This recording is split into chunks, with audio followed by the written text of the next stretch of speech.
സിബി മലയിലിനെ കുറിച്ച് സംസാരിക്കുകയാണ് ഉർവശി. തന്റെ സിനിമകളിൽ ബന്ധുക്കൾക്ക് ഒരുപാട് പ്രാധാന്യം കൊടുത്ത സംവിധായകനാണ് സിബി മലയിലെന്ന് ഉർവശി പറയുന്നു.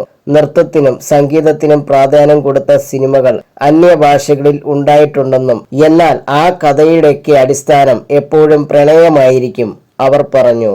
പക്ഷെ കുടുംബ പശ്ചാത്തലത്തിൽ ബന്ധുക്കളെക്കുറിച്ചും മറ്റും പറയുന്ന കഥകൾ നൃത്തത്തിനെയും സംഗീതത്തിനെയും പ്രയോജനപ്പെടുത്തിയ ഒരേ ഒരു സംവിധായകൻ സിബി മലയിൽ മാത്രമാണെന്നും ഉർവശി കൂട്ടിച്ചേർത്തു. സതയം, കിരീടം എന്നീ സിനിമകൾ ചെയ്ത സംവിധായകൻ തന്നെയാണോ ഹിസാനസ് അബ്ദുള്ളയും കമതദളവും ചെയ്തതെന്ന് വിശ്വസിക്കാൻ അന്യഭാഷയിൽ നിന്നുള്ള വ്യക്തിക്ക് ബുദ്ധിമുട്ടാകുമെന്നും നടി പറഞ്ഞു. തനിയാവർത്തനം. മൃദംഗം വെക്കെ വായിക്കുന്നവർക്ക് എപ്പോഴും കേൾക്കാവുന്ന വാക്കാണ് തനിയാവർത്തനം. അതുമായിട്ട് യാതൊരു ബന്ധവും ഈ കഥയ്ക്കുണ്ടെന്ന് നമ്മൾ ചിന്തിക്കില്ല.